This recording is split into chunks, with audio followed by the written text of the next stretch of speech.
Okay, I'm going to be talking to you guys about diffusion, and it is actually pretty straightforward. This lab is pretty straightforward, and there are like 3 messages to take home there, 3 ideas, and then you'll notice, oh, that's easy. That was easy. Diffusion 1 is pretty straightforward. Diffusion 2 is a little bit more involved. All right, so you asked a very good question, and it is important to know what diffusion is. If I have to explain it to you in words, I would say this. Diffusion is the movement of molecules from one region to the other. That's it. Diffusion is the movement of molecules from one region to the other. Let me illustrate that for you here today. Watch this. The dots are the molecules. Yes. Here they are. And then they're going to diffuse through, let's say, gas, and they get to a different region.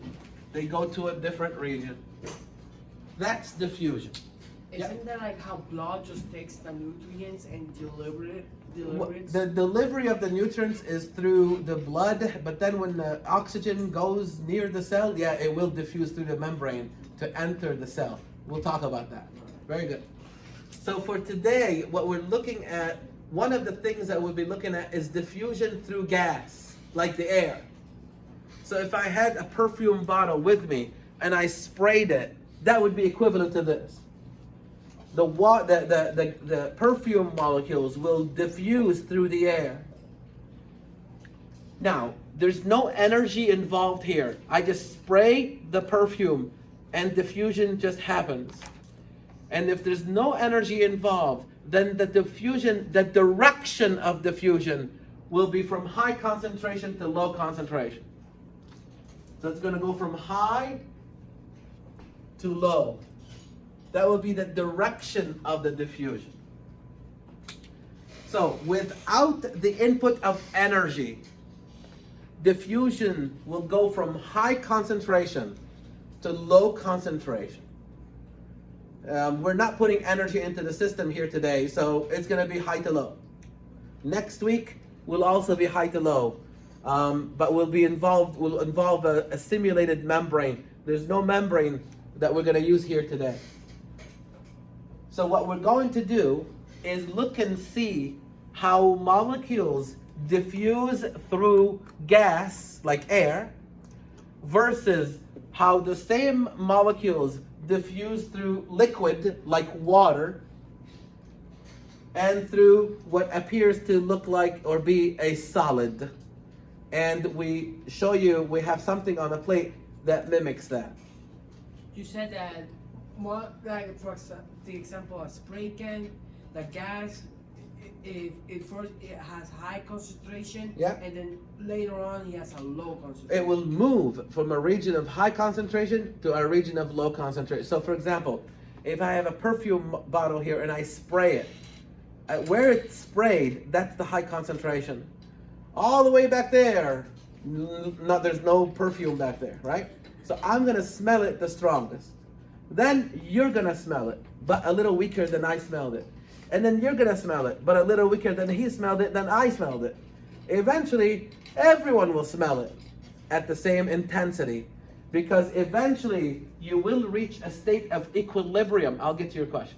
You will reach a state of equilibrium where there will be the same amount of molecules on both sides. 1, 2, 3, 6. The same concentrations on both sides. That's a state of equilibrium. Yes, sir. Go ahead. So the further it moves, the lower the concentration. Yeah, what's going to happen is if the volume of the container is huge, then it's going to get diluted out. Yeah, that's kind of begins to be a little bit of chemistry, and we don't need to go into that detail. What we need to learn here today is diffusion is the movement of molecules, because we're not using energy, from high concentration to low concentration until the equilibrium is reached. Notice that when at the point of equilibrium, the molecules will still be moving, but they will be moving in opposite directions equally. And that's what equilibrium is all about. And we'll get into that more in the next chapter. Now, there are factors that affect the rate of diffusion, which means how fast something diffuses. So now we're going to look at the factors that affect the rate of diffusion that we are going to look into here today in the lab. One of the things that will affect how fast something diffuses, it is so obvious, you probably already know this, temperature. Temperature does that. And it has this relationship. As you increase temperature, the rate of diffusion goes up.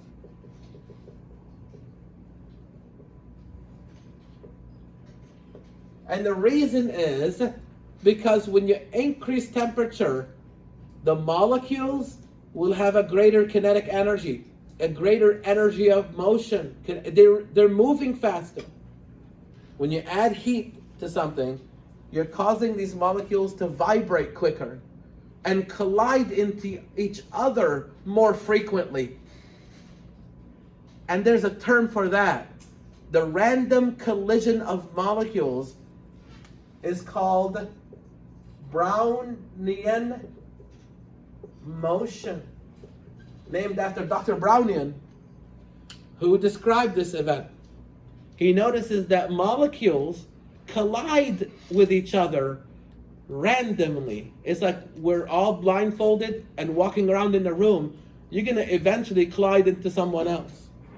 And you're going to bounce off of each other and go into the other direction and collide with someone else. Yes, sir? You said that molecules, the higher the temperature, the higher the rate of diffusion, because molecules will have more potential energy. More kinetic energy. More kinetic energy. Because of more Brownian motion. You see how it's all linked together? When you increase temperature, you're increasing the chance of collision, which is Brownian motion, which means you're increasing the kinetic energy, the energy of motion, and that's why it will diffuse quicker, the molecules, through the substance or the medium that you have it in. So, temperature, the relationship is this: as you increase temperature, you increase the rate of diffusion, and it all boils down to Brownian motion. The random collision of molecules increase, or the rate of collisions increase, the kinetic energies increase, and that factors into the overall rate of diffusion. It makes sense. What is it called again? Brownian motion. All right. Is that going to be on the quiz? Is it going to be on the what? No, on the exam? Absolutely. Am I talking about it? It's on the exam. Yeah. But nice try though. All right, look. Number 2. Here's another relationship that you may already be familiar with. Question? You're good? The other relation, go ahead. Can you just re-explain the Brownian? Sure thing, good. Brownian motion is the random collision of molecules. So I'm walking through the hallway, I'm not looking, and I collide in you. And I bounce off and I go the other direction and I collide into the wall, you see? And so forth. That's Brownian motion. Imagine if you look into a water bottle, that's what the water molecules are doing. They're always in motion and they're colliding into each other. The gas molecules in the air right now, you can't see them, but the little tiny gas molecules, one of them is hitting the ceiling, bouncing back to the floor, hitting you in the eye, coming back and hitting you in the head, and that's it, see? But at the same time, they're also hitting each other. So 2 gas molecules hit each other and they change directions. Now you can't see that, but that's what's happening, and that's called Brownian motion, the random collision of molecules. Now, when you heat the system, you can imagine if I add heat, then the random collisions are more frequent because of the increased kinetic energy. You see? And that factors into the fact that these things then will have a greater rate of diffusion. The next relationship is this: molecular weight. Molecular weight. And the relationship is this: as you increase molecular weight, you decrease the rate of diffusion. That is called an inverse relationship. As you increase this, you decrease that. Listen, it makes sense. The heavier the molecule is, the slower it will move. Why? Because it's heavy. The lighter the molecule is, the quicker it will move. Why? Because it's light. That's it. Pretty self-explanatory, I hope. So the relationship here is, as you increase molecular weight, you decrease the rate of diffusion. We'll be looking at those things here today. We're going to set up plates. I'm going to set up those plates. You don't have to do it. I will set up the plates and I will use them as a demo. On the plate, we'll have 3 plates. 25 degrees Celsius, 5 degrees Celsius, and 37 degrees Celsius. So there'll be 3 plates. And we have agar to mimic the solid state. So agar is poured in that plate. And it looks like this. I'll walk around and show it to you. The agar is inside here. That's the agar.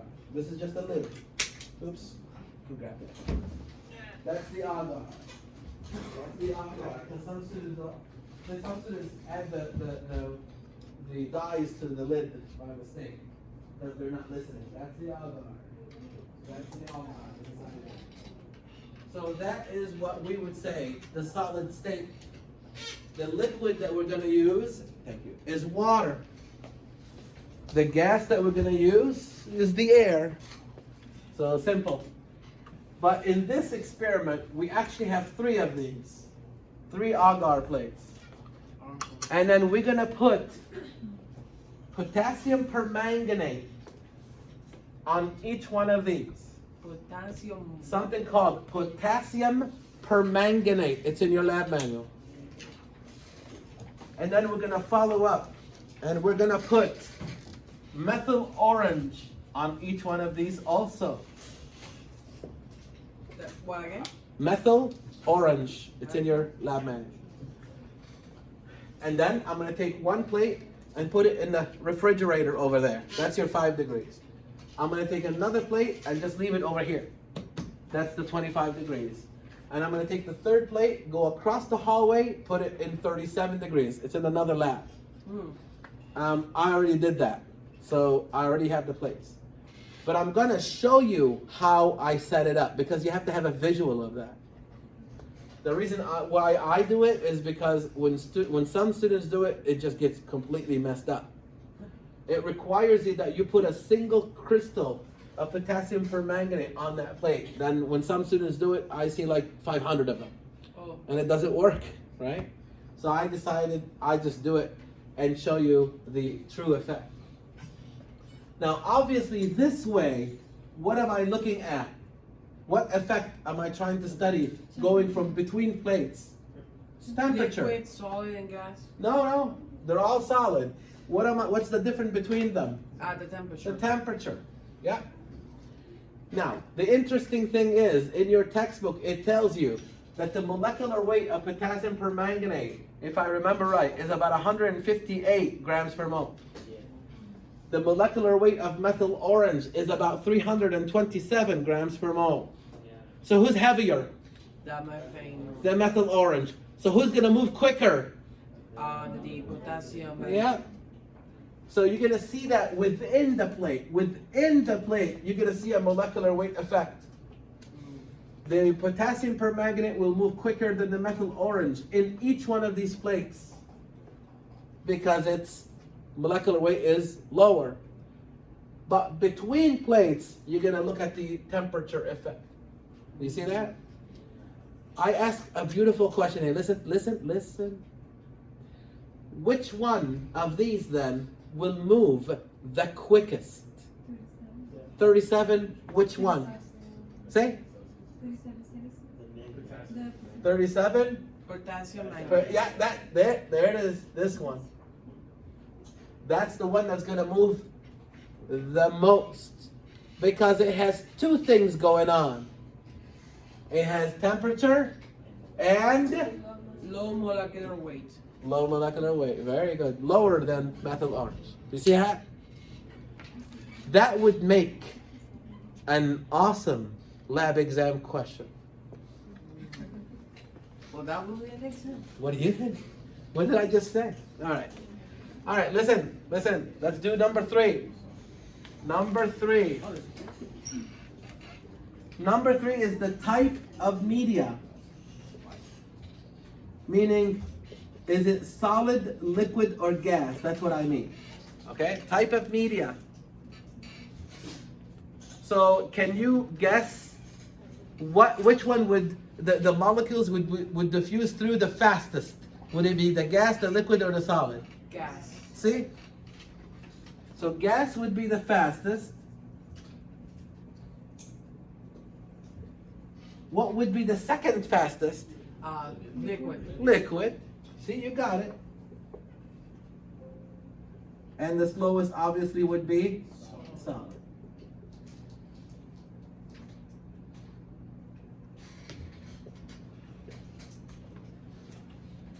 And that is the take-home message. And that's what we're going to see here today. We're going to do the solid. Those are the solids. The liquid, you're going to do a setup with water. You guys are doing that one.